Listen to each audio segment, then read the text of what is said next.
Well, hello everyone and welcome to another very quick, very exciting update episode for you all. A lot of you have been asking us about the 87-year-old tomato and where is it, how has it been, and boy has it been a trip. This plant has been through everything. So let me fill you in because it's been a while, but also let me ease all of your worries. Everyone that said, oh, it died, he just doesn't want to show us. It didn't die. It's still right here. So I know it's very common to assume the worst. The worst, on a person, and the worst that can happen to something. It's just always the worst of anything. People all automatically jump to. I get it. It's cool. It's human nature. But no, I did not lie to all of you. And no, it's not dead. And no, if it would have died, I still would have shown you. So no to pretty much every assumption. So this plant is doing incredible now, but one of the things that I have discovered is that it is extremely particular. In terms of tomato plants, it's probably 10 times more particular than any tomato plant I have ever grown, solely for the fact I'm pretty sure it's just because of its age. I think its immune system is a little bit weaker. It's very prone to different issues. It's been a learning curve to finally get it going strong. It is going extremely strong. I'll show you a close-up of it, show you what it looks like up close. But definitely something that I had to learn as I went, because it seemed like I'd water it, and all of a sudden the leaves would turn really yellow, and I'm like, oh my gosh, what's going on? So I'd overwater it, and it wasn't that I was overwatering, because I would water it as much as like a normal tomato. Note to self, it's not a normal tomato. And then I dial it back and the leaves would turn yellow again. And it was like, oh my goodness, like what is wrong now? So it was like a nutrient deficiency. It's very particular on nutrients. So what we ended up doing was we transplanted it from the solo cup because the conditions were just really hard to keep them ideal in that solo cup for some reason. I don't know, it was just always a rampant roller coaster. So far we've not lost any leaves. I thought we'd lose a few at times, but it has not lost any leaves. We transplanted it to this larger 1-gallon pot, just like a 1-gallon nursery pot here, so that it stays a little bit warmer because it's black, it'll absorb some heat. Also, I was able to put it into a really good well-draining potting mix that I basically made up with 1 part of the Pro Mix that I've sifted. It's basically what we use for seed starting.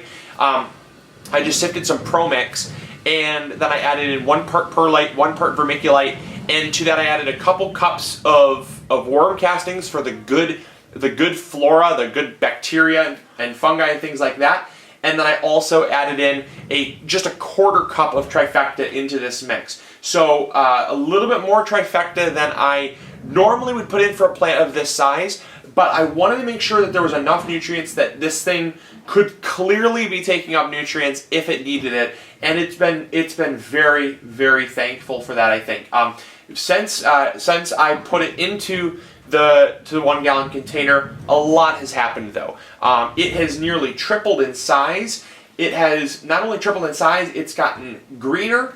The leaf nodes have actually stopped stretching out as far. It was clearly going through some stress, and so it was kind of stretching, doing some odd growth stuff, but it's definitely gotten shorter, stockier. It's definitely looking like a very healthy tomato plant. Now, we will not be suckering this at all.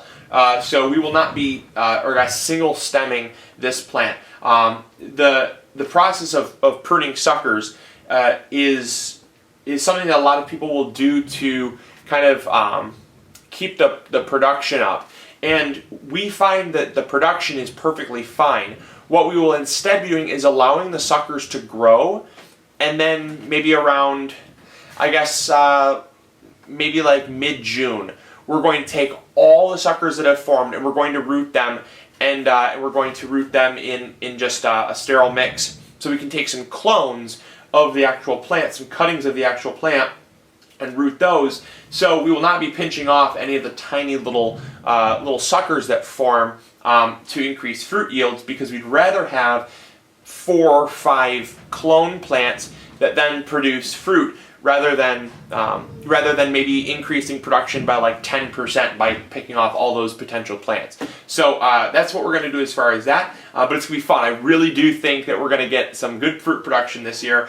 I cannot wait. This has been one of my most proud little projects, and I just love it. Oh, it's exciting, but also has been very stressful as well. So go on and check this out. I think you guys are going to like it. Alright, so here's the plant in all of its glory. It really, really looks great. Still has its original seed leaves, has not even lost those. So like I said, I was expecting on losing a few leaves, especially when it's turning real yellow. It just went through yellowing about 3 or 4 times very badly. And I honestly just think it was a combination of maybe not enough nutrients in the soil. You never want to kind of give them too much, kind of force feed them. They don't really like that. But I think it was just a combination of, maybe not enough nutrients in the soil, and also just a little bit too much water. So we were able to kind of dial it back and kind of hone in on what it needed, and it's really doing super, super well. So you can see there's some little suckers forming. Those suckers are welcome. They are welcome to form because what we're going to do is like I said, we're going to let those grow, and I'm seeing that it's not a very suckery tomato. It really does not form that many suckers. Normally there's one in each little leaf node, but there's only about 2 forming on this one so far. So that's why I said we're going to have to be really selective with how we handle this. And then in terms of flower production, I think I see a few little blooms in there. A little too small to show on the camera, but I do think I see some blooms starting to form. So either way, very exciting. Here is the leaf structure. Regular tomato leaf, not a potato leaf pattern. I had quite a few people asking if it was going to be a potato leaf or a regular tomato leaf. Yes, it is a regular tomato leaf.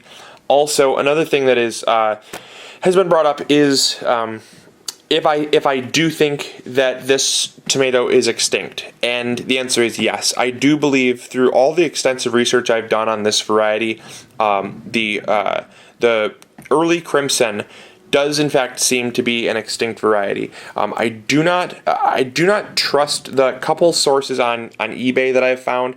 I just don't trust that there are those really kind of gimmicky, strange, like they seem, the stuff that they're selling just kind of seems to be a little bit strange. So I would not trust it whatsoever. And I guarantee you they're not getting it from 87-year-old genetics. So this is really, truly a unique plant here, and I do think that this is a one-of-a-kind plant. Certainly something that I'm very pleased with, very proud of, and I think it's going to do very well. Another thing that I was looking at, that I always look at as this is growing, is kind of foreshadowing the growth, seeing if it's going to need something in the near future. And this is something that'll help every gardener out. Oftentimes, the new growth at the top will show you the signs of stress or nutrient deficiencies before the older, more mature leaves are, because these have already formed, these are already out.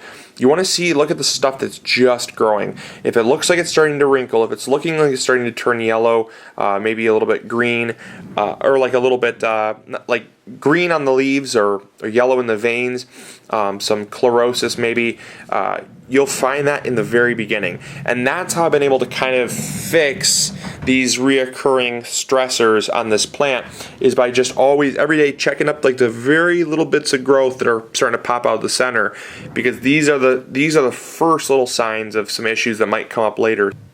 So there you go. There is an update on the 87-year-old tomato. Hopefully you all enjoyed. Hopefully you have enjoyed this process so far. I know it's been a little bit of a wait, a long time between updates, but again, I apologize. It's kind of one of those things, but we will be updating you a lot more, especially once we get it outside, get it in the real sun, and get it growing. And I do think that I'm going to grow this in a container. I had thought about maybe putting it in the ground, but I just feel a little more confident in being able to control the growing conditions in a container, that's just kind of where I feel it's going to excel the most. So I'm going to put it in like a 10-gallon root pot, and I think that it's really going to do very well there. So I will keep you all updated though on if that opinion changes or not. I'm just not sure. I'm really tossing it up.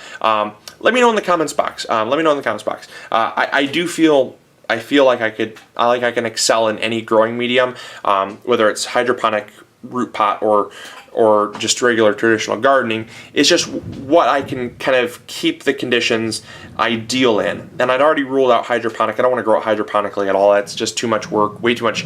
It's just too much fiddling around for my personal preference, and a little more high risk than I'd prefer. So then it was left with like containers, root pot container type stuff, or in-ground gardening. So that's what you can choose from.